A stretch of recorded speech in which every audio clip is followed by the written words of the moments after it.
Jose. The following footage proves beyond any doubt that the tanks intentionally set the house on fire.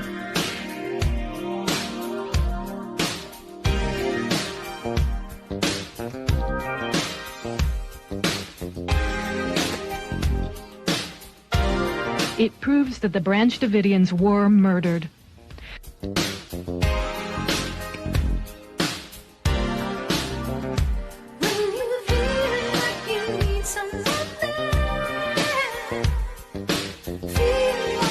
You can see that this tank has a gas jet on the front that shoots fire. You can also see the fire quite plainly.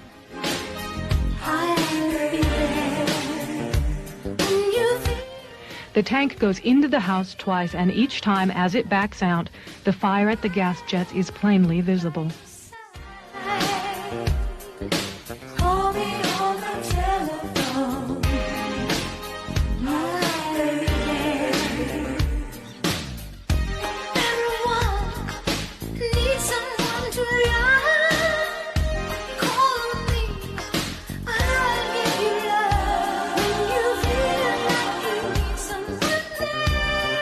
We must all do more to recognize and look for the early warning signals that deeply troubled young people send.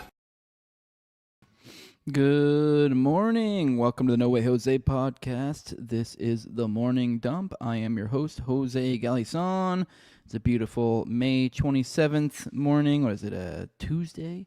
Glad to be with you guys. Looking forward to going through some stuff. We're gonna probably a little bit shorter. Probably gonna try to keep it under an hour and a half. I got a little bit of a hard out, but that's not bad. That's not too stupid short. We can get through a decent amount of stuff in that period of time. I will go ahead and let you guys know too. Wednesday so tomorrow. I may not make it for this. I do have to do a kitty delivery, and then also tomorrow, and then on Thursday. I'm almost certain I won't be, but I'll be back Friday at the very least. So I'll try to see if I can't figure out maybe just go a little bit later on Saturday, tomorrow or something. So maybe expect somewhere around like a noonish morning dump or something for the East Coasters. Obviously 9 if you're on the other coast. So keep an eye out for that. If you do like to pop in for these daily, I know a lot of these regulars do. Like the people I'm seeing already, like Eddie Graham up in the chat. Good morning, good morning. Robin's in here too. Hey, say what now? Robin's wanting to see some kitties. I don't have any kitties around to show you right now, or else I would. If I see one get close, I'll and get them to come over here. So someone said, I missed the last few shows. Is Austin not streaming with you mornings anymore? No. You must have missed those. We had a few that we announced that Austin, I mean, he might join us occasionally. I mean, we still do Already Dead together, but he just kind of feel like he need to refocus his efforts. I think as I've been kind of giving him grief for a while, he needs to learn to say no. He's taken on too many, too many shows. He agrees to everything. Everyone wants Austin on their show, and then Austin says yes to everyone, and then he has a ton of stuff. So I think he's just trying to get better at time management, and I think he was just like, I just cannot handle multiple days a week. And that's fair. So. And I don't want to get in the way of his content because I'm looking forward to his next episode. So that should be coming out sometime soon. Keep an eye out for that. But no, he's not doing these morning shows anymore. So it's just a me production now. So instead of the full 5 days a week thing, we're going to basically 4. I get 5 days a lot of these weeks. So, I think the norm now is Tuesday to Friday to expect me to be doing these. So usually Mondays I'll try to pick up a work shift, but we'll see. I mean, obviously it'll just kind of, generally speaking, I'm here most weekdays, so keep an eye out. See Alan Mofo in here. He says, haven't taken off my suit and tie, laying in bed with a beer. Long night. Jeez Christ, dude. All right, let's get into, actually, while we wait for more people to roll in here, what's up, Nevsky? See you in there.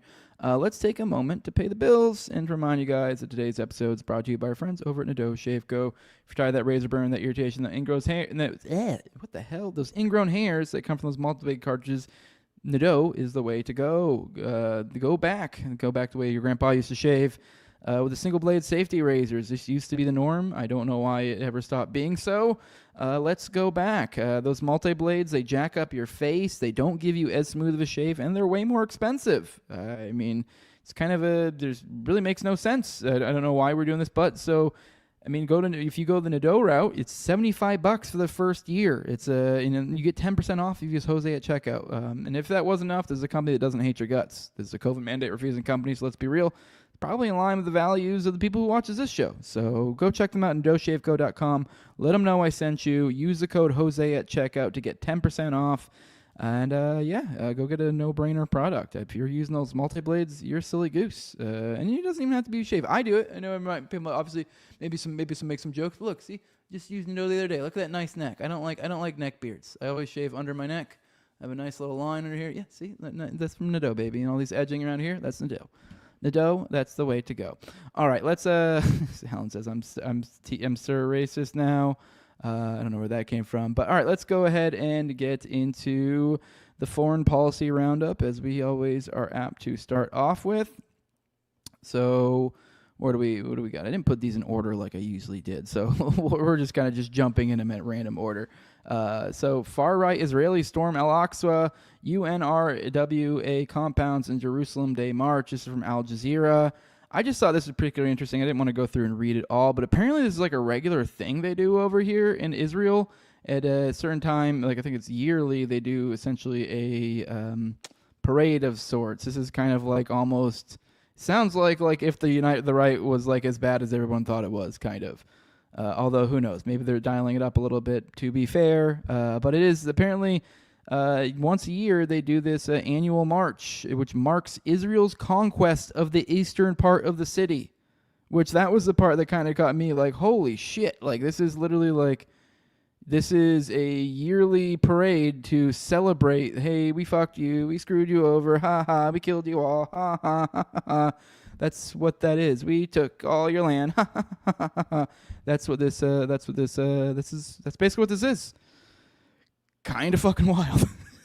I mean, like, I'm not saying it should be like illegal or anything, but Jesus Christ, dude, what the hell? Pretty insane. Apparently, I guess this is a normal thing. I guess they're known for harassing Palestinians during these, as kind of makes sense considering, I guess, people were chanting "Death Arabs, may your village burn." I mean, I'm kind of I kind of hesitant to even like cover this a little because it is like you do compare it to like the over here, and you talk about like the racist right and like protests and stuff, and you're like, it's kind of dialed up. And it's like maybe this is dialed up a little bit. Maybe the media is lying about it. But let's be real. We know how media tends to cover Israeli stuff. So, I mean, this is Al Jazeera, so they're going to have a bias here. So, but still, it's just like, man, I don't know. I mean, if there's any people out there that are saying maybe close to the Zionist side of things, let me know. Is this like a misinterpretation of what this event is? Because this sounds like even just the most good faith interpretation of it, that's pretty insane. Just that like the idea of that, oh no, this is literally an annual march to celebrate us taking over this area.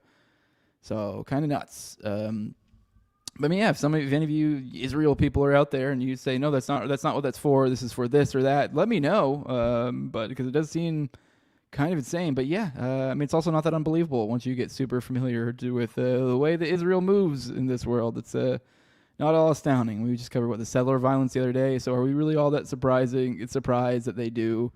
This is a thing they do every year. That's pretty fucked up.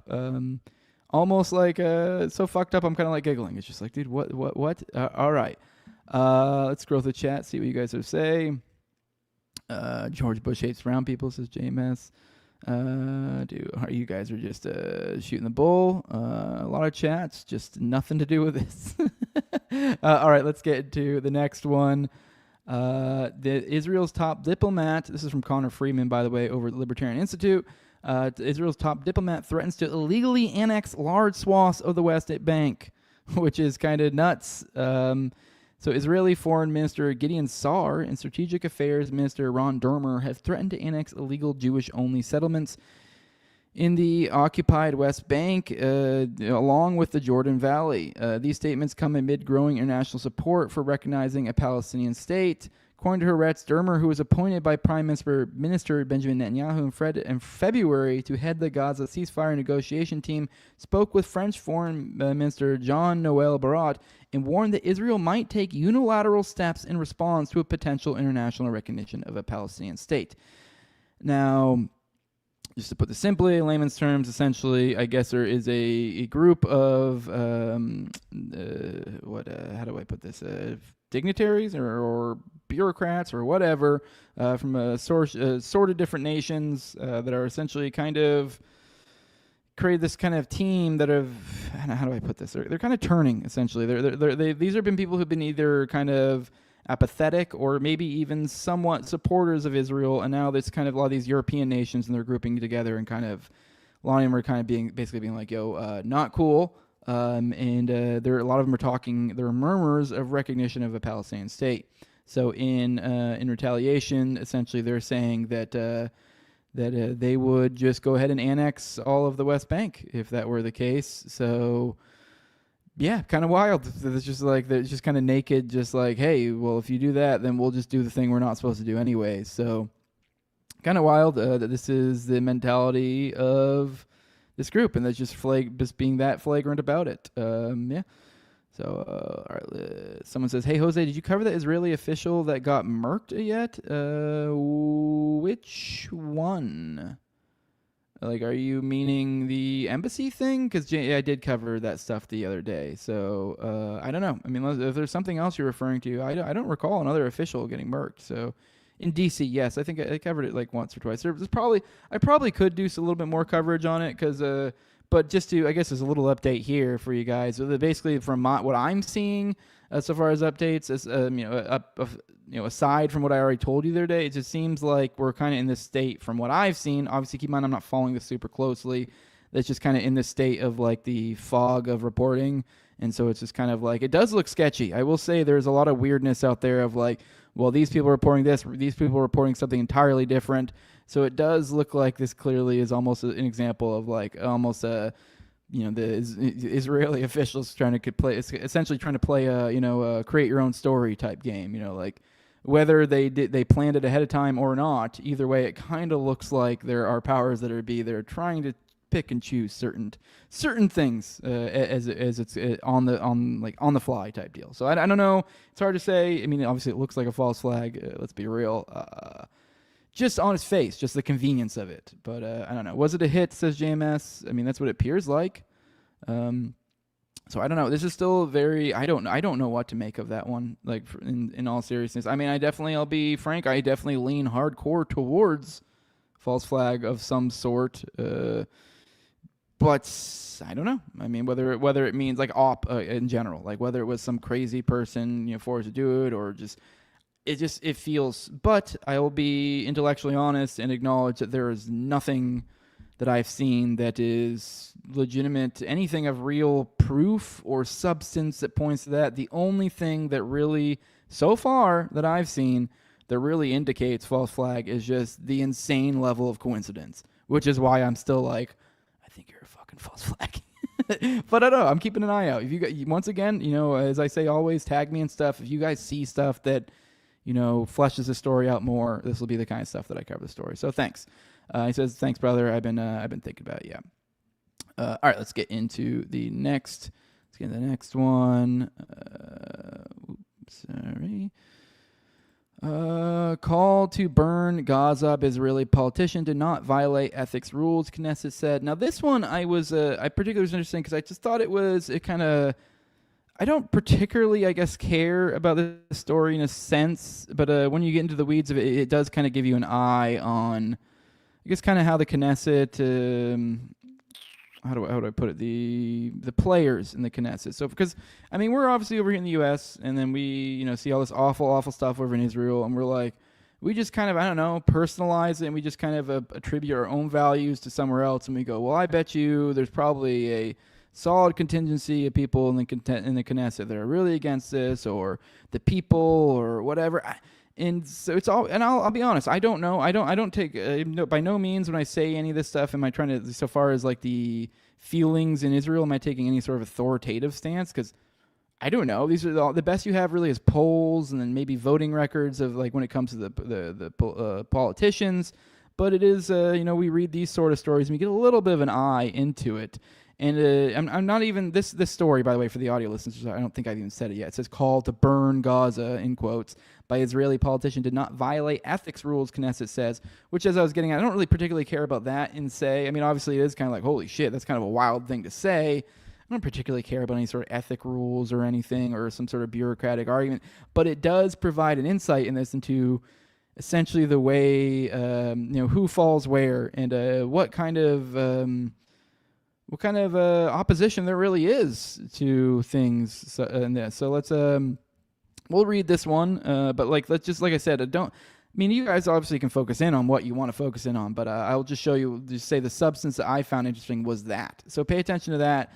Not so much the burn Gaza thing, which, once again, shitty thing to say, and I understand why you would be like, oh, that would violate some sort of ethics or something in a congressional setting of some sort. But whatever. I'm not that upset about it if they're allowed to speak freely. If anything, it's almost better that you're able to go, hey, look, this asshole is saying this. Why just openly in the Knesset. So, but either way, just the fact there's somebody opposing him kind of tells us things. So, all right. Ethics Committee of the Israeli Parliament has rejected a complaint against an Israeli politician who called to burn Gaza, arguing that he was exercising his free speech. Nassim Vatouri made the call repeatedly after the 7 October 2023 attacks by Hamas-led Palestinian fighters on southern Israel. Knesset committee said it examined the remarks and believes they are of political nature and accurately reflect the Knesset members' ideology of a political nature. Okay. Yeah.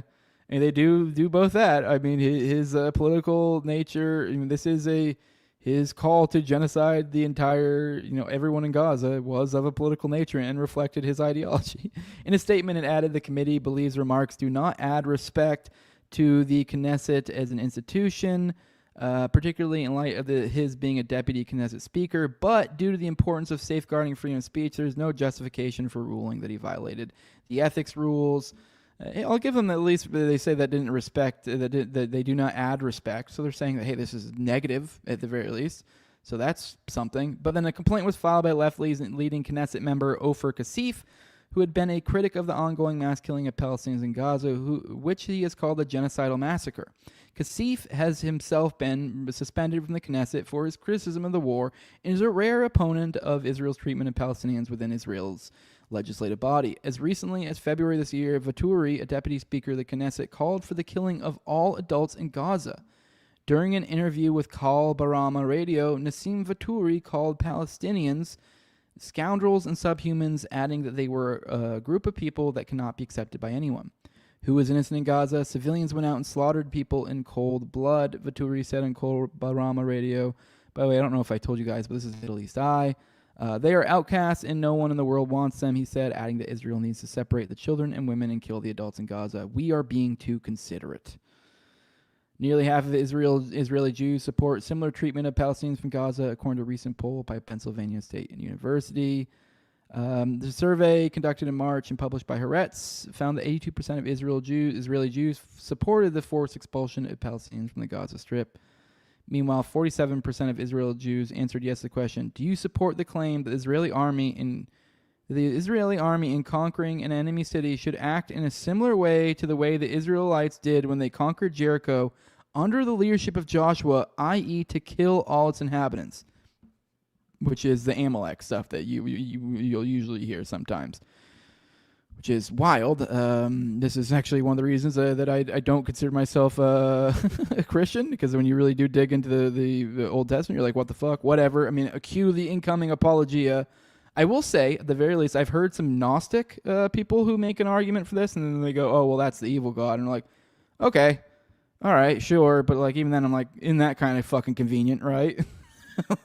I don't know. It's kind of like, oh, no, just disregard the bad stuff. And that was the evil guy. The good stuff's the good guy. So, I don't know, whatever. So, yeah, just wild shit. But the point being is, I guess this, what's his name? Let me see if I can find him so I can give him some ups. Ofer Kasif is the guy. I guess he's one of basically the only ones. I know Dave DeCamp gave a little commentary, so you'll get better commentary from him if you go listen to his anti-war radio show. I believe it's called Anti-War Radio with David DeCamp, or it's just Anti-War with Dave Camp. Either way, he kind of goes over this. He gave a little bit. He gave a little bit of a summary of kind of Kasif's involvement in the Knesset and kind of what's going on right now. Like right here, it says he's been suspended from the Knesset currently. So I guess he's one of a few. So I do kind of want to focus while I am saying at the same time, like, holy shit, look at the overwhelming. Like I showed you guys yesterday, the poll.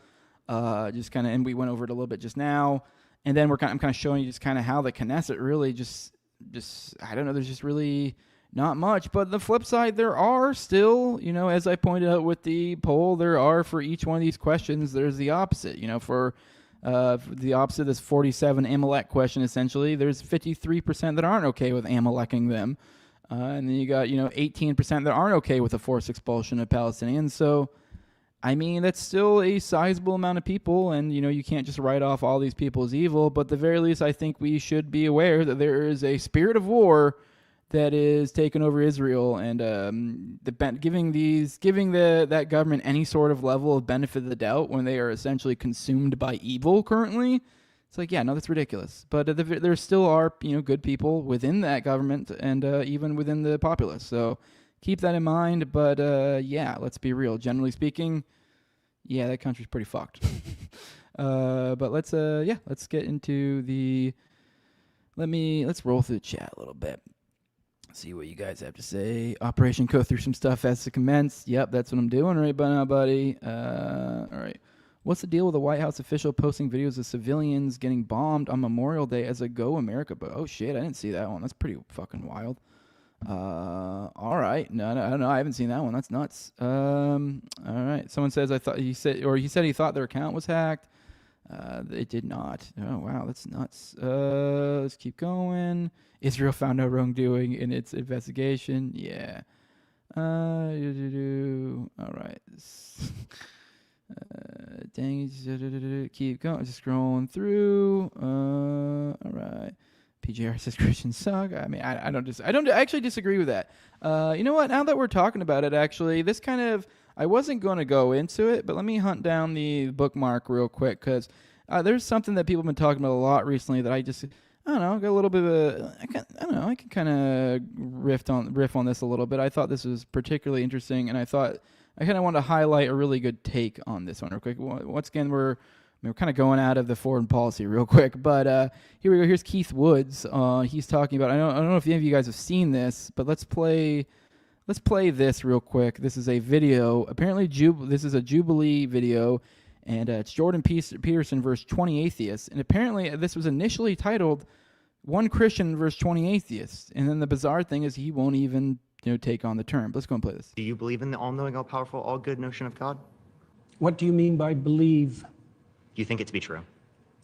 That's the circular definition. What do you mean when you say you believe? How is that circular?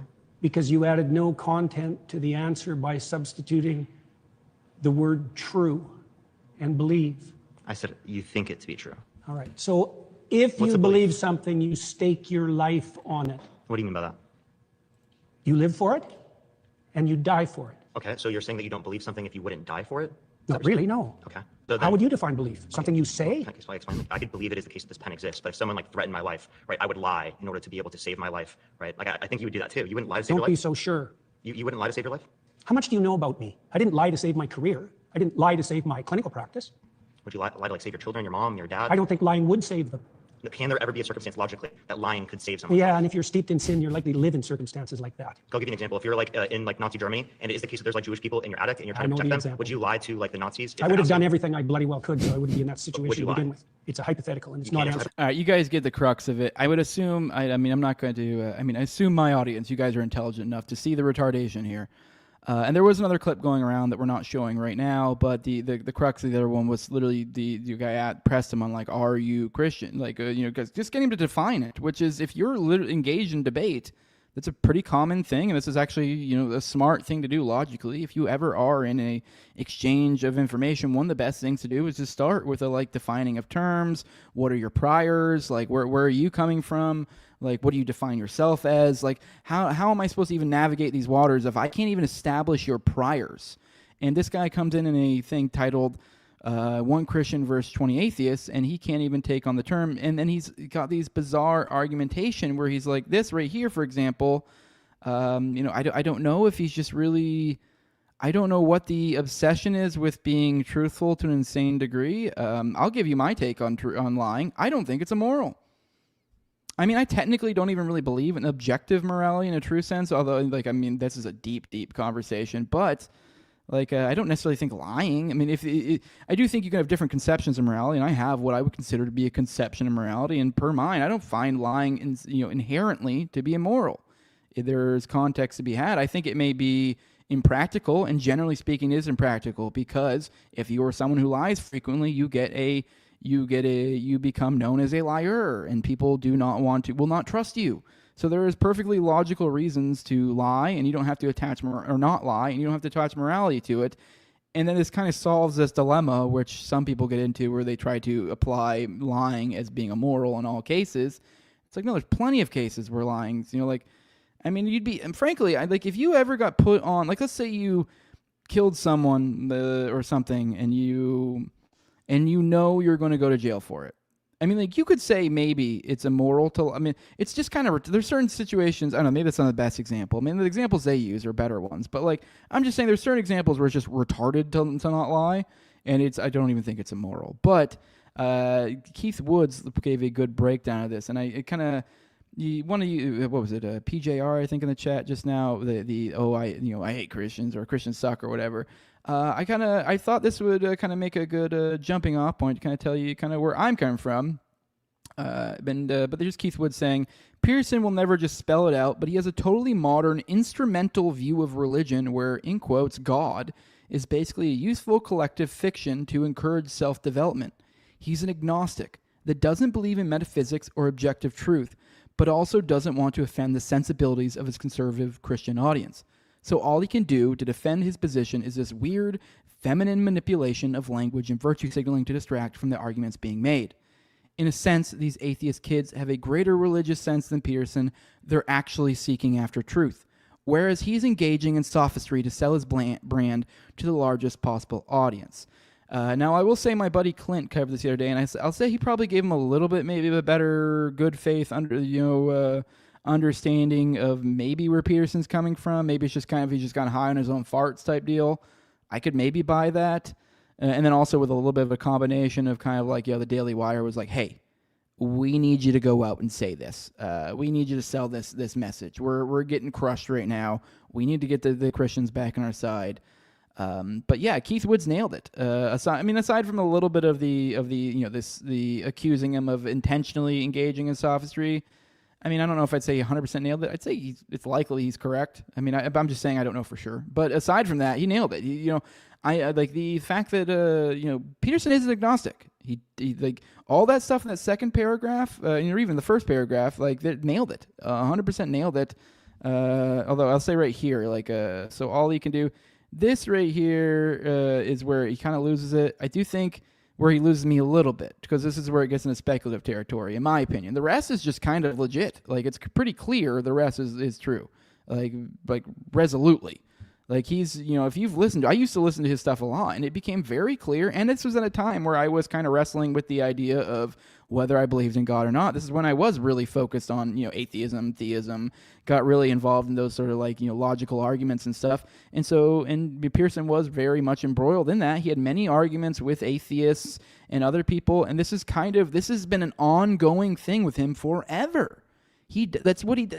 It's bizarre. He does this weird, it's like he's trying to, I don't know. It's like he's trying to have religion without having religion. It reminds me of like the Temple of Set episode we did a while back, where it's like, if you really get into what they're saying, you're like, this sounds like a lot of woo-woo, but it's like, this also could be interpreted in a non-woo-woo way. But that's what Pearson does. His whole thing is sophistry. He engages in, he speaks on archetypes and, this and that. And it's like, that's what he doesn't actually believe this shit. He believes it's useful ideas. And when he's pressing, he goes, I don't know. And honestly, that's kind of where I am.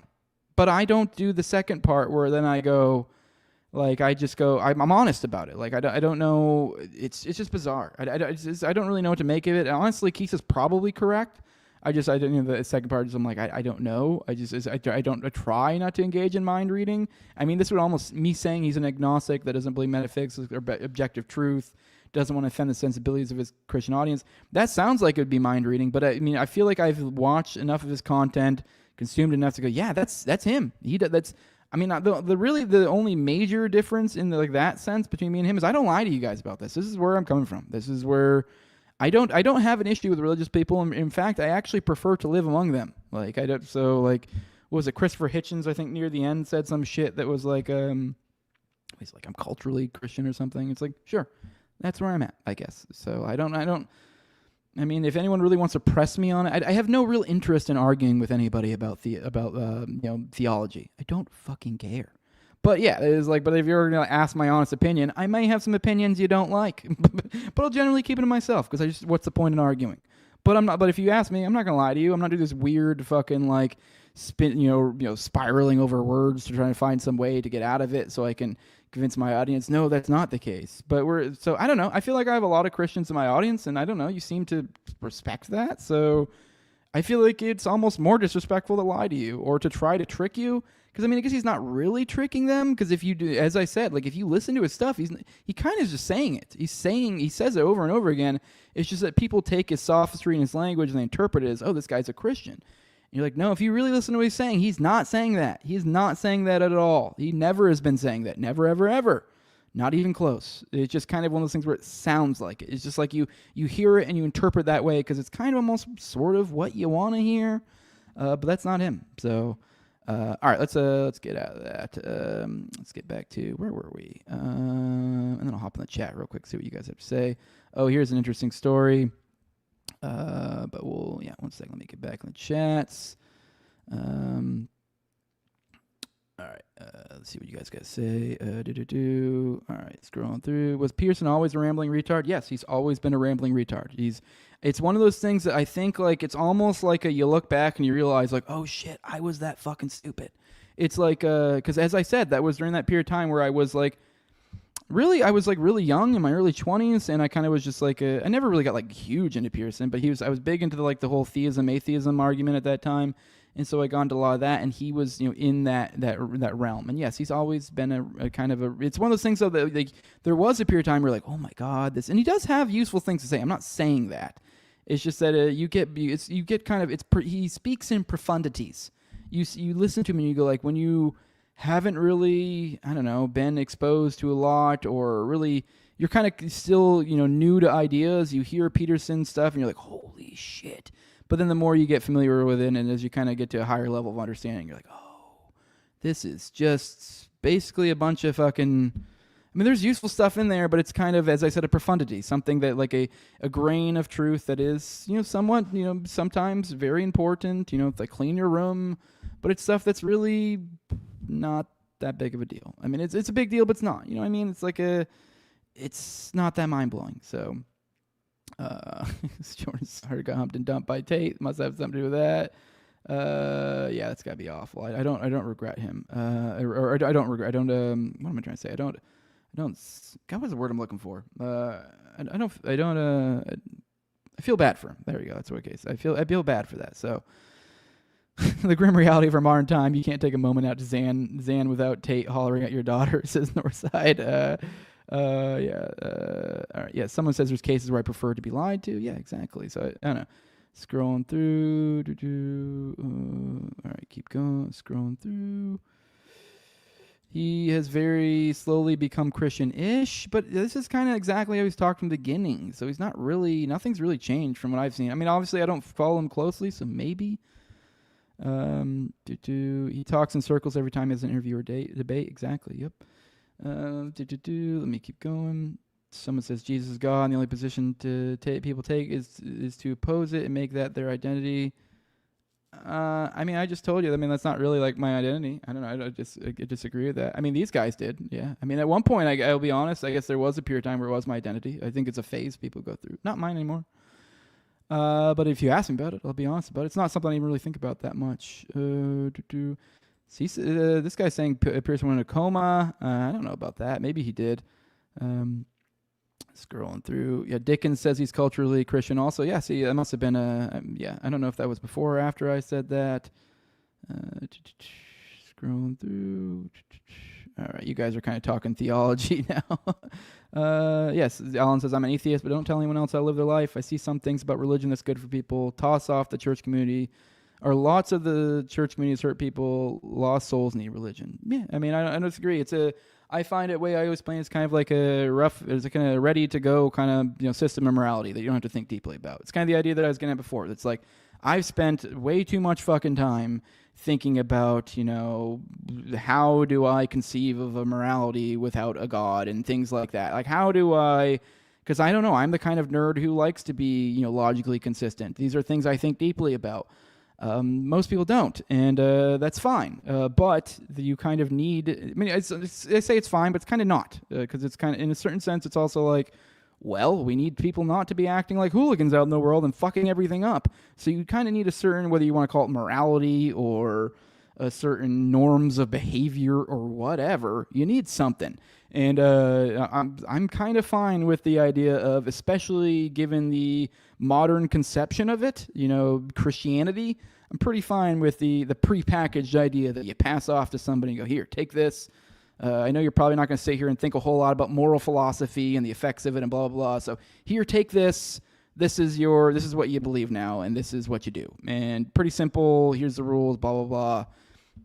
Great. I mean, obviously I can get in the weeds and go, well, I think, if I get into the Old Testament, there's a chapter on slavery. That's clearly more. It's like, at the end of the day, that's not what your normies are reading. Like, they're not reading that. Their understanding of Christianity is that God tells them to treat their neighbor like themselves and all the good stuff that you always would hear from your mom and stuff. So, like, what's there? It's like apple pie and, and kissing your mom. Like, what's, like, fucking, what's, Chevrolet and all that. It's just, who cares? Like, I don't know. It's not that big of a deal.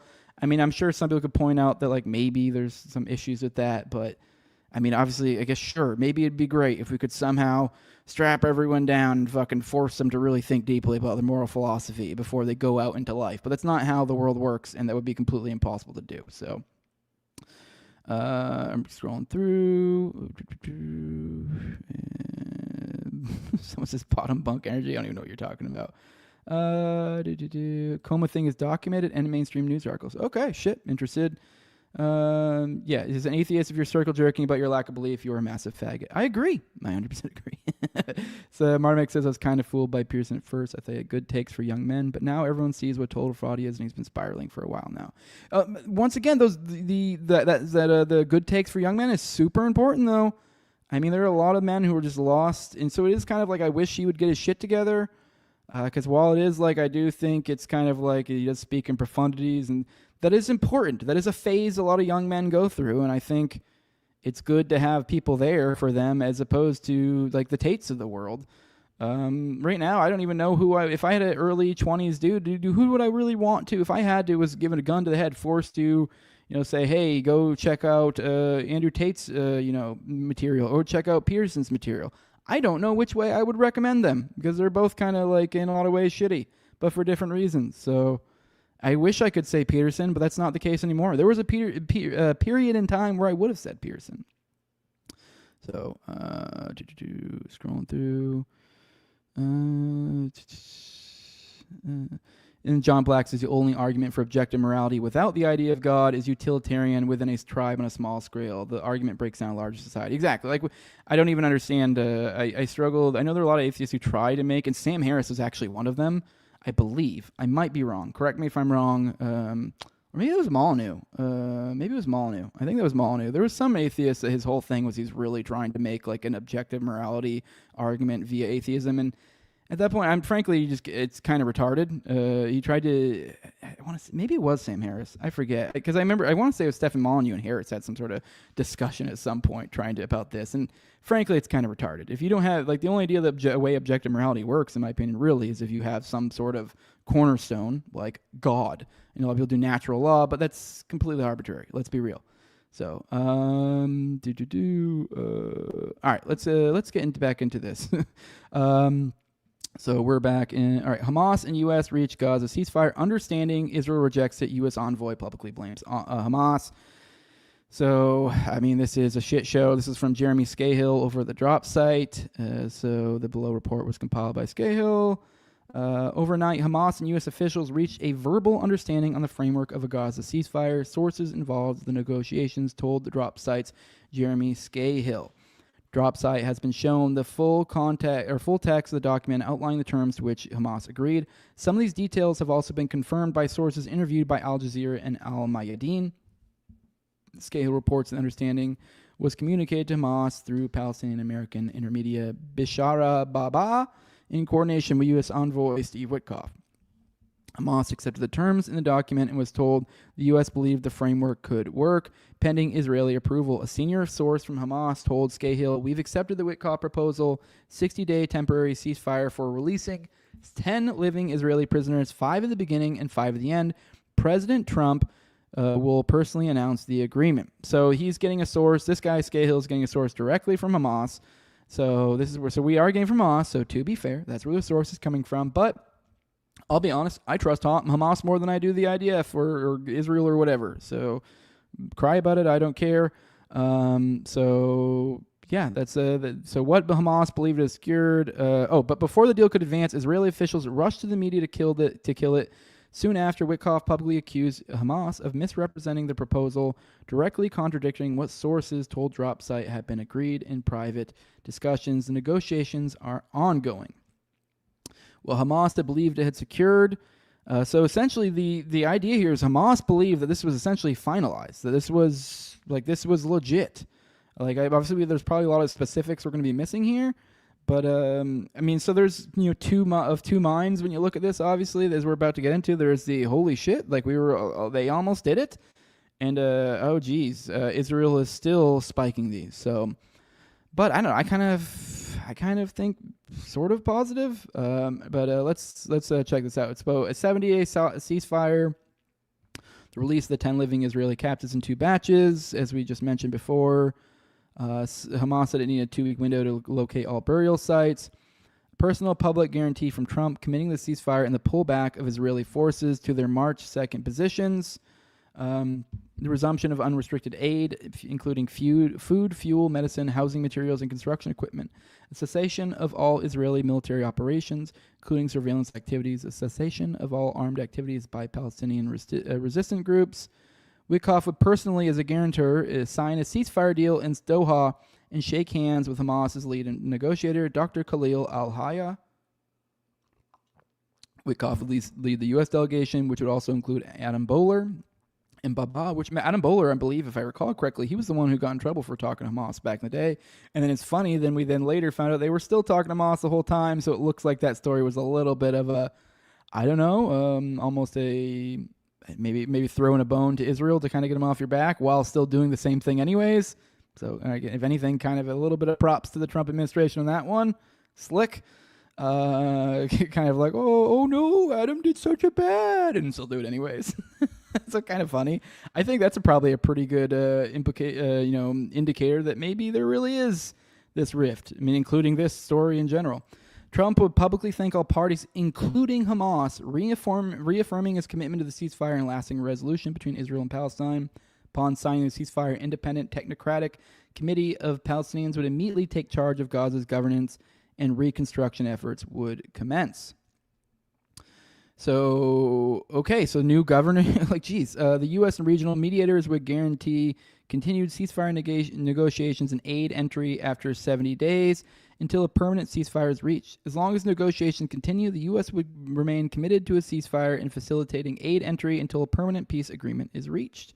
So sounds great, right? Like, hell, no Hamas, like essentially like they would, the new governing structure. I know there's a lot of great stuff in here. 70-day ceasefire. That's not, I think, what Israel wants, unfortunately. Hamas initially proposed a 90-day ceasefire, then said it would accept a 70-day version aligned with the U.S. position. Israel wanted a shorter window. Hamas subsequently told Scahill it had agreed to initial 60-day truce. All right, well, this part right here, Israel wanted a shorter window. So that clears up something for me. I was a little bit curious about where Israel was in these negotiations because I knew we were talking to Hamas kind of behind their back. And then also, I didn't know. There was what was I trying to say? Where was the point I was getting at with Israel? I didn't know if they were involved in this. And I know there were reports. I remember what I was trying to get at. There were reports out there that were essentially floating around that Israel That essentially we were going to try to reach deals without Israel. Now, it was kind of weird because people were kind of like, well, how do you really expect to do that? But that was thrown out there. So I was kind of like, is this one of them? And then Israel got word of it and was like, what the fuck are you guys about to agree to? And then found a way to somehow spike it. But no, that doesn't seem to be the case. It seems like they were in the loop on this. So Hamas subsequently told Hill he had agreed to an initial 60-day truce. So I actually kind of see this as a little bit of a positive. I mean, I guess maybe there's always a possibility that Israel's just wasting their time with all these, negotiations, and they don't really intend to do anything related to any of this. As let's be real, the stuff that Israel does in any negotiations ever is fucking meaningless, completely meaningless. I mean, maybe you could attach the tiniest modicum of meaning to them. But we've seen in the past few years what a ceasefire means when we're talking about Israel. Any sort of agreement with them, they are liars. There's no honor in that country. None whatsoever with their negotiators. So the idea that anyone would believe anything they say is ridiculous. But hey, we got to start somewhere. So it's like this could be all just some boondoggle to distract and smokescreen. Or it could be legit. At the very least, hey, they're in the loop, and this was seemingly agreed to at first, and then they freaked out and spiked it. So, as Drop site previously reported, Witkoff promised Hamas that aid will resume to Gaza 2 days after Alexander's release, and Trump would call for a ceasefire and negotiations to end the war. Neither of those happened. Trump, according to sources, has been telling regional leaders that he had given Israel 2 months to accomplish his objectives after Israel abandoned the January ceasefire, and now is the time to bring the war to the end. So the U.S. gives a proposal to Israel. Israel publicly kills it. According to the United Jerusalem Post, the proposal was delivered to Israel late Sunday by U.S. officials. The eagerness with which it was killed in Israel indicated a deep fear that Washington would accept it and even try to impose it, UNET reported. Israeli officials reacted with alarm. One Israeli official told UNET, accepting it is in effect surrender to Hamas. Another claimed, we don't know what the Americans will say. The draft formulated by Baba in direct talks with Hamas was immediately declared unacceptable by Israel. The rejection came before any public U.S. comment. And then U.S. reversal. Witkoff blames Hamas. Shortly after Israeli officials told local media they reject the deal, Witkoff told Axios Barak Ravid, what I have seen from Hamas is disappointing, completely acceptable. So once again, now we have them seemingly turning. So I don't know, but we've seen this before. It's almost as if, it almost feels as if there's almost like a wink with our administration and Hamas sometimes. And they're like, hey, like we're going to say some wild shit and just sucking off Israel every now and then. And like, you just got to kind of like roll with it. And like, just know, hey, this is really what we mean. Like it just feels like that way because there's so much shit they've done that just like, you'd think that Hamas would just be like, yo, dude, what the fuck? I mean, I guess let's be real. I guess to be fair, from that from a leverage perspective, I guess they have more reason to, I don't know, take it, but I don't know. It just seems like, especially since how Witkoff has kind of moved, he seems like a decent guy. It just seems kind of bizarre. So it just almost seems like this would be something that he would have kind of been like, hey, we're just going to say this shit. I'm like, hey, we'll just keep moving. Kind of like the thing I pointed out before, where they kind of like the one guy, had been talking to Hamas, Israel got all mad, and they go, oh, and then with a bunch of stories come out, saying that like within the administration they're super mad at him and how retarded that was. Oh, you might get fired, and then come to find out, with this Alexander or whatever the fuck his name is, the IDF guy that was a dual citizen. That got a totally brain fart. Where the fuck was he? All right. Anyways, let's keep going. Chapter 12 reported that during discussions, Hamas believed it had secured American guarantees for a permanent end to the war. Israeli officials now insist there was no such commitment.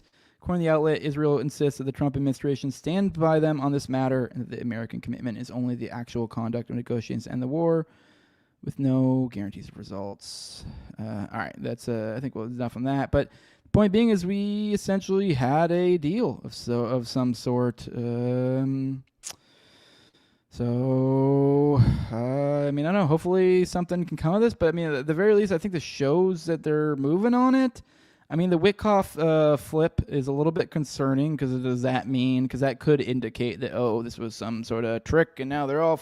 But no, that just seems too 8D chess. I mean, I think it seems more likely that, U.S. actually genuinely seems like this administration seems to actually want to bring this to some sort of close. Israel, I don't know. I mean, judging by these actions, it looks like they're very, very, very hesitant, but it seems like they kind of somehow are going along with this. Initially, obviously, they spiked it at the end, but I mean, so I don't know. Does that mean that they're some sort of leverage is being applied, where they're actually able to work with them, or are they just trying to waste time? I don't know. So I would think seems to me a positive development, but I'm not entirely sure. So obviously, kind of we'll keep an eye on this as we go. I don't really know what to make of it. So we'll keep an eye out. Scroll through the chat real quick. Religion is gay. Arguing about is even more gay, says Alan Mofo. 100%. Yeah. Scrolling through.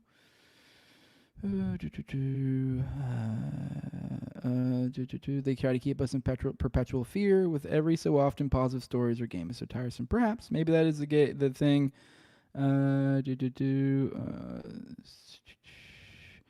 Israel just does what they want. There's no one to hold them accountable for not going to, says Marnimac. Arcane Arsenal says there isn't a single conflict where Israel helps with a single troop to the U.S. Yeah, no, you're correct. They don't really seem to do that a whole lot of it. Then JMS says, a rare state of Israel does not equal Israel of New/Old Testament. Yeah, no, that is. I mean, I'm not even religious, and that's pretty clear. I think from my understanding, from the people I've seen, and the little bit I've dug into it, that every time you see Israel described, they're not talking about a literal landmass, and that's kind of a simplistic, retarded way to look at it too when you see it. So, but all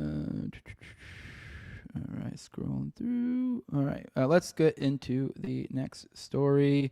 All right, last story on the nuclear, not nuclear, but a little bit of a Freudian slip on the foreign policy side of things. Trump says 5th round of nuclear talks with Iran, very, very good.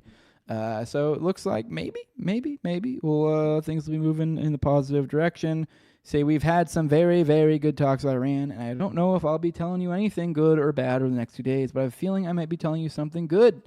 We've had some real progress, serious progress. Let's see what happens, but I think we could have some good news on the Iran front, he added. 5th round of Omani-mediated nuclear talks between Iran, Tehran, and Washington took place in Rome last week, concluded on 23 May. We have just completed one of the most professional rounds of talks. We firmly stated Iran's position. The fact that we are now on a reasonable path, in my view, is itself a sign of progress, Iranian Foreign Minister Abbas Araghchi said afterwards. The proposal and solutions will be reviewed in respective capitals, and the next round of talks will be scheduled accordingly. So yeah, it's looking up. I mean, obviously, I don't think we really got anything specific about the details of this yet, but it's looking up. And I think, Zionists are freaking the fuck out. We see Mark Levin here. He shared this without comment. This is from Raylan Givens. It says someone quote tweeting. Actually, it starts off. Let's read here first, the original tweet. It says, breaking from N12, a heated phone call between Prime Minister Netanyahu and President Trump. During the conversation, Trump made clear to Netanyahu's direction on the nuclear issue. The two had major disagreements about Iran during the talk. And then to follow up, more details. According to two different sources familiar with the contents of the conversation, Trump made it clear to Netanyahu that he wants to promote the diplomatic solution with Iran, and he believes in his ability to bring about a favorable agreement, one that also meets Israel's needs, an agreement that will achieve the common goal of both countries. Now, let me see. Then I just kind of wanted to show this one. I thought this was interesting. And then a follow-up, we just saw hey, looks like things are moving up. And then you know what? The very next following tweet that he puts out is this. So obviously, I don't know. Maybe these are on this is from Mark Levin, by the way, for the audio people. Sometimes I forget to hold you guys' his hand because I forget you guys aren't watching what I'm watching. But here's Mark Levin. And then he goes, Benjamin Netanyahu is the elected prime minister of the sovereign nation of Israel. Unlike the assorted dictators and terrorists who run the countries surrounding Israel, he deserves our government's respect, not the treatment of some kind of inferior bureaucrat. So Levin says, put some respect in his name. That's almost immediately after. I looked through all his other tweets to see if maybe there's something specific he's talking about, but no. It seems he's genuinely just that upset about the reports of them being a little bit at odds. I quote tweet this. I said, you'll suck that dick and you'll suck it good. Because I just thought it was funny. But yeah, this is in response to a diplomatic solution with Iran, and I guess I would say obviously the idea of a heated phone call. So Okay, so Trump's not allowed to have heated phone calls with him. Okay, to be fair, I guess, I don't know, maybe he's talking about something else, but I also did want to take the moment to kind of point out, you see these people seemingly upset about this. I've seen it from the Levins. You go through his a lot of his tweets, and he is going on and on and on about, looks like they're getting close to this deal. And now that there's a deal possibility, now what you're seeing from the Zionists on this side of the, over here in the United States is, this needs to go through the Senate. Because apparently, I guess that's some sort of constitutional thing or something or other. You got to go through the Senate. Any sort of treaties have to go through the Senate. And so now that's, guys, we got to bring this to the Senate. We got to bring this to the Senate. I don't know if you guys remember, what was it, like last week or something like that letter from the GOP. I don't know if it was the Senate or Congress or who it was, but anyways, or if it was just GOP generally. But yeah, and it was just like resoundingly being like, I forget it's something to do with the Iran stuff. And yeah, they're basically essentially trying to force Trump's hand the way we don't want him to, like against peace, essentially stalling this. So I know that seems to be the move now. I will say I have no fucking idea. I have no idea whether this, constitutionally speaking, should go through a Senate or whatever. But what I will tell you is I don't fucking care. What I will tell you is what I do care is that we don't go to war with Iran. If that means doing a treaty without going through the Senate and that somehow is unconstitutional, don't fucking care. I just frankly don't. I just don't. So, like, I don't know. I mean, I'm not like, oh no, the Constitution. So yeah.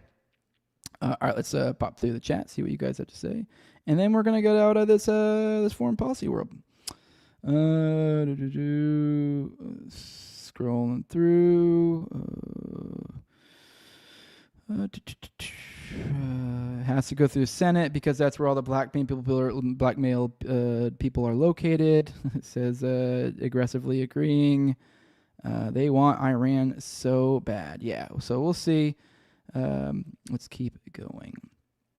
What do we got next? All right, this is we were gonna have Richard earlier this week, and he's just he wasn't able to make it, and it just happened that we were able. It was a holiday. It was Memorial Day the other day.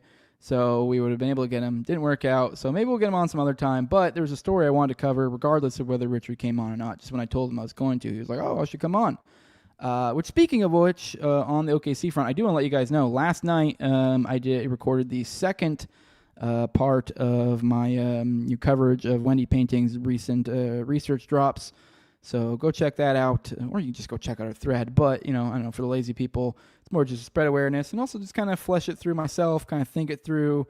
I kind of, and when I go through it in this way, it's kind of like I'm doing it very much like I do. I'm basically just doing like a live reading, kind of like I do these. I just find myself getting a lot more out of it when I do this way. So I kind of want to take the time to do that with her research. That way, kind of spread the word, get the information to you guys, and also just kind of develop a deeper understanding for myself. But that aside, if you pores want to wait, you can wait a few weeks, but it's out there. But that aside, here's Richard. He dropped some information. I almost said new information, but it's not new. This is old stuff. This is just stuff that we've kind of unearthed and be like, oh, geez, holy crap. I think Richard's been going through some of the, the documents, the defense documents for the Terry Nichols trial, I believe. So he's been kind of, as he's been doing that, he's been finding some interesting stuff. And so he's been posting about that a lot recently. And this one I thought was particularly valuable. This is something that's been written about in books before, but this takes on a new meaning that I think we found some attached documentation as well. So let's get into it. September 19th, 1996, 3 Ward brothers and a 4th man were arrested in Oregon. A state trooper caught them stealing gas from a service station and soon established they were driving a stolen car. Too broke to make bail. They stewed in jail for 4 days. Now, I don't know if you guys I don't know if it says this later in the tweet, but I'm just going to let you guys know this now. The Ward brothers, they were well-known characters in El Halim City. Hell, I think even Carol Howe even thought that John Doe 1 wasn't Timothy McVeigh, was in fact one of the Ward brothers. So this has been, the Ward brothers are a name that do come up semi-frequently, maybe just below the other ARA members. They're probably like the ones below that, but they were likely, very likely in my opinion, part of the operation or whatever. They were, one of the many John Doe 2s, as opposed to just one John Doe 2 is usually thrown out there. Anyways, we have the Ward brothers getting busted, and so this kind of ties into it. So then an FBI agent turned up. He interviewed Pete Ward, just Pete, about the Oklahoma City bombing. Within hours, all 4 were released, their bail paid for by the U.S. Federal Bureau of Investigation. Why? Because Peter Ward played his Timothy McVeigh ace to the FBI agents. We know this for sure.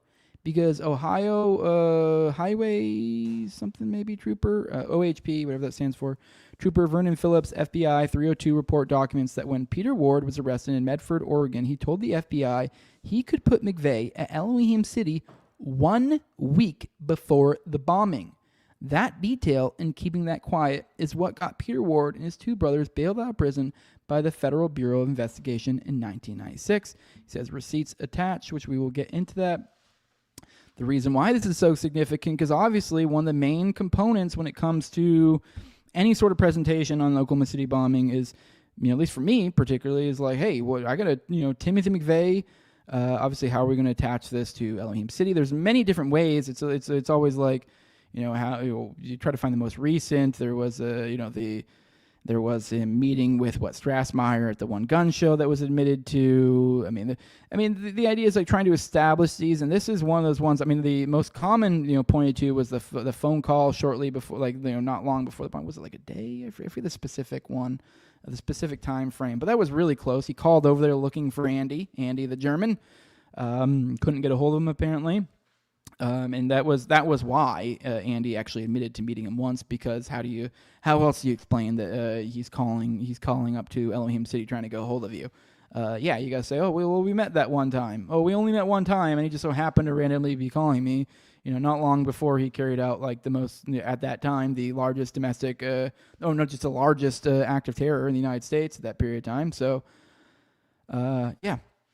It's now this one. Here's another one right here. We have documentation. I say now, but it's been existed. It's just been one that I haven't seen many people bring up, and this should be one of those ones that ties a lot of things together. So this one right here this ties in the Ward brothers. This obviously ties in McVeigh shortly before. So we have the Ward brothers claiming and getting them out of jail immediately.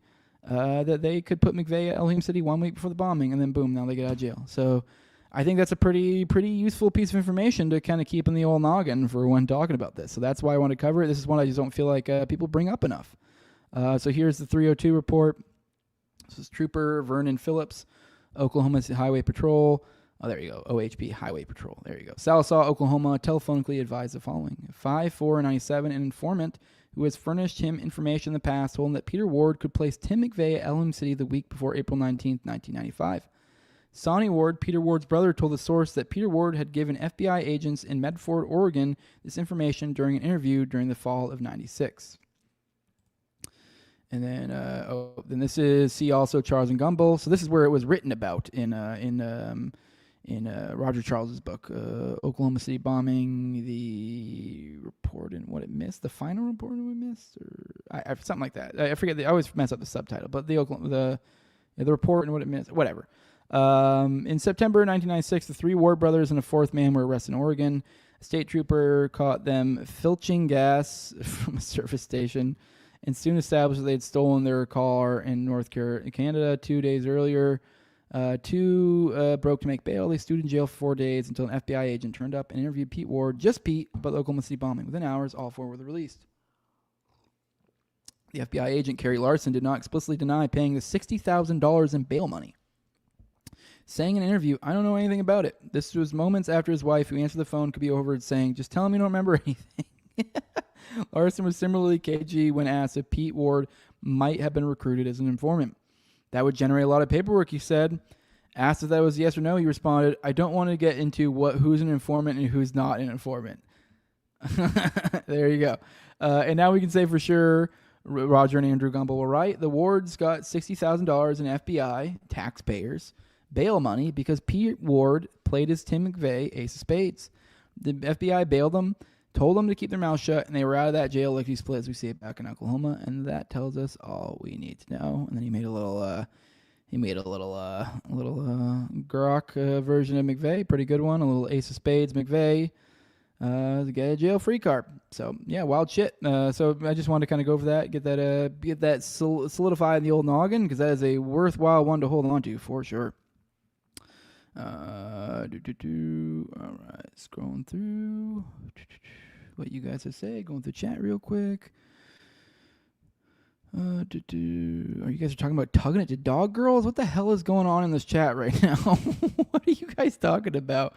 Doing some wild stuff. All right. Let's get into the next story. I told you guys in the promo there was some good news on the Whitmer front. Oh, 1 second. Let me make sure it's 1 second. Give me a second. It's doing that stupid StreamYard thing. I gotta close it out and then open it back up again. I can see it's not gonna let me play audio, so let me bring that up. But yeah, there's been some positive developments. I want to give big ups to Brianna Morello out there, who is a larger account. I've never really watched her show or anything. I'm not trying to be shitty or anything. I know I think she has a show or something, and she's kind of a big deal. She's like 300,000 followers. Kind of just one of those larger accounts. I just no hate against them. I just usually when you get to a few 100,000, you're just kind of one of these big. I don't know. I ignore them. I've seen her around. Don't think anything of it, but. She's been lately really kind of one of the only major influencers on this, and I think she has in the past too. So it's my understanding she's been pretty good. So some ups to her. Not that she really needs any ups from me. She's got, like I said, over 300,000 followers. But hey, if anything, my point I'm getting at is you don't usually see from these larger accounts the ones that really do numbers. That these are typically the ones that do these sort of accounts are what you would typically think of the ones that are just putting out just smut just over and over again, just slop essentially, just to get the views, just nonsense. I mean, some good stuff, but no, she's been putting out stuff about the Whitmer stuff. So hey, props to her. You don't usually see that from these larger accounts. So I'm not at all accusing her of being slop account. I don't really follow her enough to really know. I just know that she's been good on this. So props to her. So impressive. But anyways, this is must listen. Pardon attorney Ed Martin has vowed to investigate the governor, Gretchen Whitmer kidnapping host. We can't leave these guys behind. These guys are victims just like J6. Eagle Ed Martin told me earlier this week. Now this guy, you go over to Eagle Ed Martin. It says his personal account, not official, U.S. pardon attorney, Trump weaponization czar, associate deputy attorney general, former U.S. attorney for D.C., former Fly Eagles. So hey, this guy is a pardon attorney for, it sounds like, for Trump. Maybe he's a weapons. I don't know enough about this guy, but apparently kind of a big deal when it comes to stuff like this. So it says 5 men are currently sit in prison for this.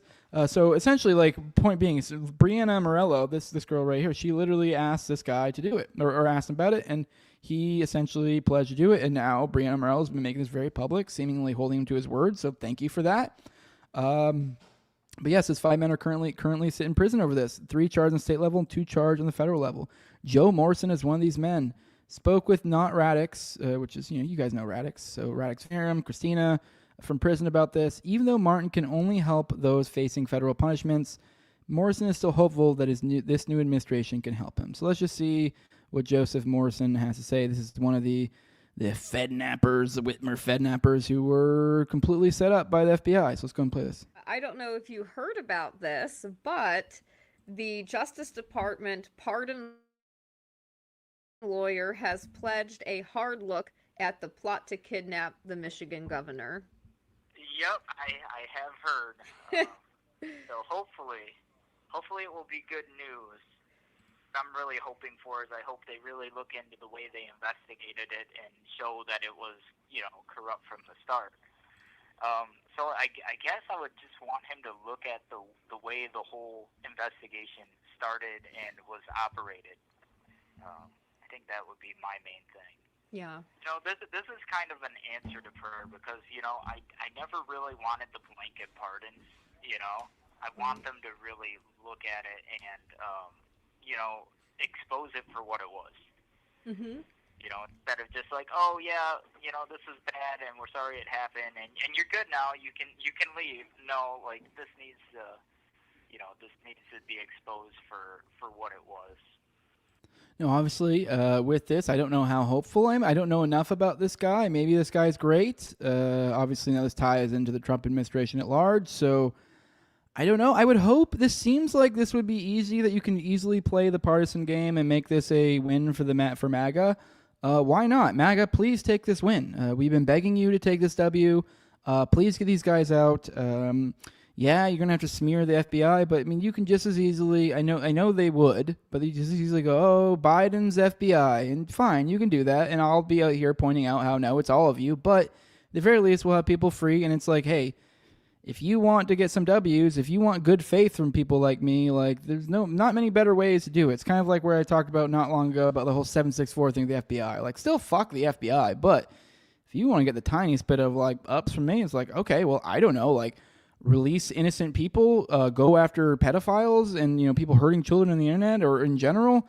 Yeah, okay. I mean, what am I supposed to complain about? Like, go do those things. Like I don't think you should exist, but like all you guys keep saying about all these things about, but what about this? But what about that? Okay, go do those fucking things. And then like, okay, then I'll be in a worse position to where I go, fuck the FBI. But right now I'm in a great position when I say fuck the FBI. So how about you guys get on this? So I hope they do. I hope they get on this. I mean, I don't know. I mean, maybe keep an eye on it. I would recommend maybe following Brianna. Maybe that way you guys can add to her voice. Maybe retweet when you guys see stuff like this. I don't know. I mean, there's little things add up. Together we are but twigs. Or individually we're but twigs. Together we are a mighty faggot. So I think we can make something happen. So let's scroll through the chat, see what you guys have to say. All right, you guys talking about smut. I don't know why you guys are really obsessed with that word right now. I guess maybe I use an old lady word. I don't know. All right, let's get into the next story. This is from Ken. This is where you get in the title here. The ATF's killing again. Oh boy, here I go killing again. So the wife of the Clinton airport director killed by the ATF last year filed a lawsuit earlier this month. The details should make your blood boil. The ATF detained Maria for hours after killing her husband. This is her. Let me out, please hear me out. Oh my love, O'Brien, you need to come. Unintelligible. You need to come. I don't know what to do without him. The lawsuit also names and shames the jackboot thugs involved in this pre-dawn raid, which was over what amounted to a paperwork issue. Those agents include Timothy Bowles, Troy Dillard, Clayton Merrill, Tyler Cowart, Matthew Sprinkles, James Bass, Shannon Hicks, and Amy Ness. Local cops Michael Gibbons and Chris Griggs, who were on an ATF task force, were also named as defendants. You know what? These sort of things, when you see these things, you know how we always see these stupid, I know we had the Shiloh Henderson and then like Toad. We always see somebody said, oh no, someone said nigger somewhere. Oh no, we got to destroy their lives. We gotta go contact their jobs. We gotta make them famous. You know who should be made famous? People like this. This is who should be made famous. Actually, I'm gonna find. There's actually this made me think of something else. Let me find. There's something funny enough Raven actually shared in the group chat earlier that made me think of that. Like, hey, you know what? I want to watch that because that totally ties into this. This is what I want. This is what I want these motherfuckers to have to deal with right here. Let me make sure you're getting audio real quick. All right, this is Dom Lucra, which first off, fuck him. But here is Anthony Weiner trying to take his dog out for a walk. This is the sort of lives that Anthony Weiner should, the sort of things Anthony Weiner should. Oh, oops, I didn't mean to show you my DMs. Oopsies. Oops, sorry, I didn't mean to do that. My bad. You guys didn't see anything bad. Don't tell Clint. I didn't mean to show you that. But there's nothing bad in there. I don't think he said anything bad. But anyways, so just kind of him being harassed on the street. So I just thought it was kind of great. Anthony Weiner in the house. How you doing, my guy? So, okay. I mean, who are you carrying for? I'm carrying for a candidate, but hey, what candidate? Let's talk about all of those things you guys, you and the Clintons have done over the years with all of those people that died, those strange deaths. Really? Anthony Weiner, folks, the guy who's been texting minors. Look at this guy. Add this guy to the list. This is Anthony Jim Weiner. Walden, this is who's working for you. It's almost time, Jim folks. Walden, this is it's who's almost time, folks. Jim Walden. It's almost time. All right, you get the idea though. But this guy, yeah, he can't go on a walk. I mean, the people harassing him. That's what the kind of thing. These are the sort of things. Timothy Bowles, Troy Dillard, Clayton Merrill, Tyler Cowart, Matthew Sprinkles, James Bass, Shannon Hicks, and Amy Ness.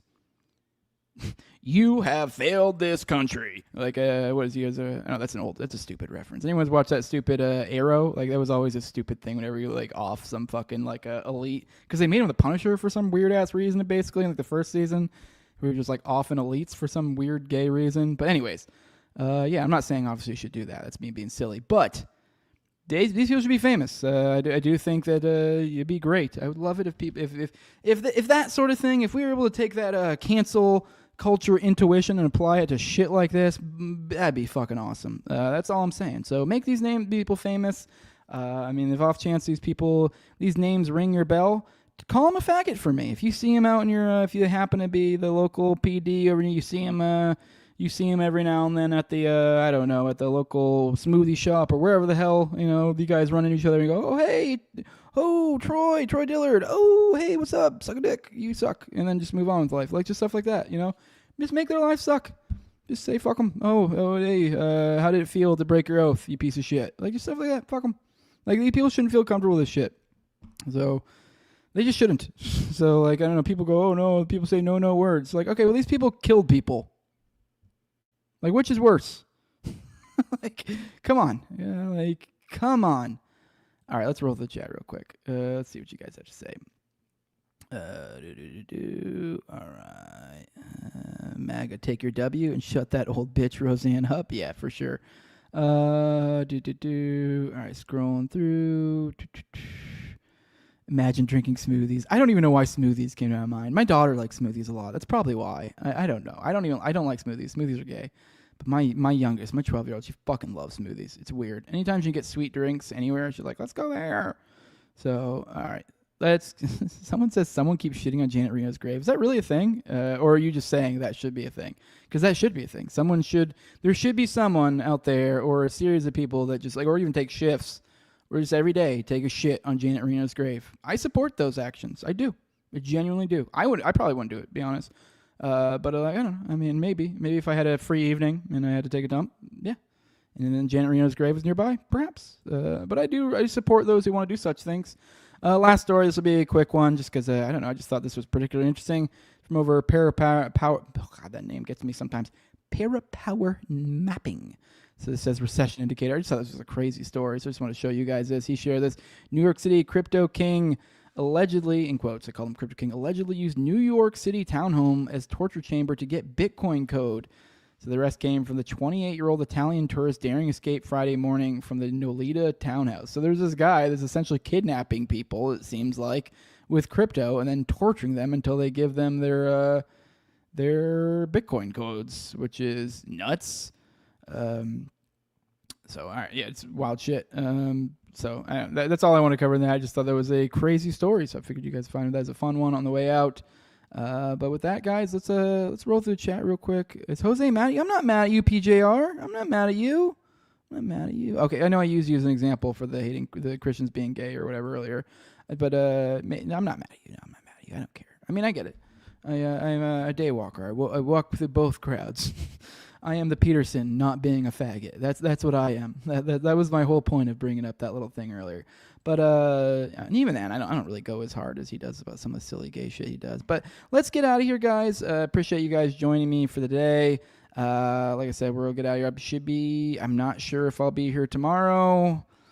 So if you do like to show up for these lives, so I might see if I can't find a way to get one freedom out tomorrow. Maybe it'll be late, so maybe it might be one around like noonish or something. So we'll see.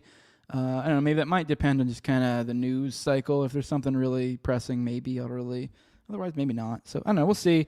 Like I said, Thursday almost certainly not happening, but I'll be back Friday for sure. So keep an eye out, and I'll hang out with y'all later. But for those who want to support the show, and if you don't want to chip in a buck, leave a like, share, subscribe, comment, leave a 5-star review on iTunes or Spotify. You can also follow me on Twitter at TowerGangJose, especially for this show.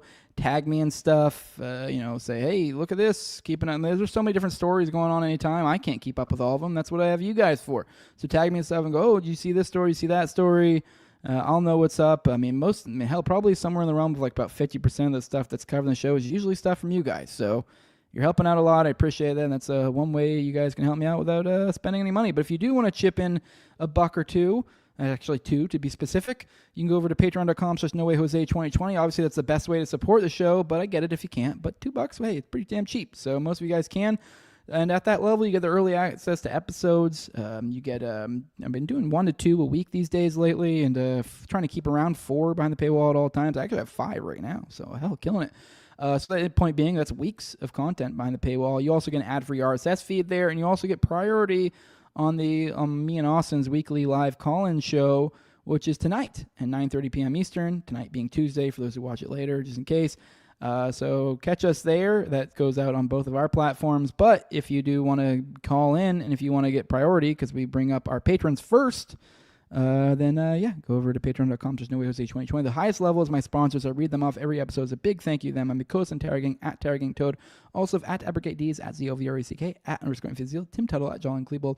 Will Bell's Delicious Blueberry Rabbit Eye Wine. Big fan of the show, Torn May, and then at INWARD Lover. And I do want to take a moment. I always forget to do this, but don't forget, I do have merch over at toplobster.com. I'll show that to you guys real quick.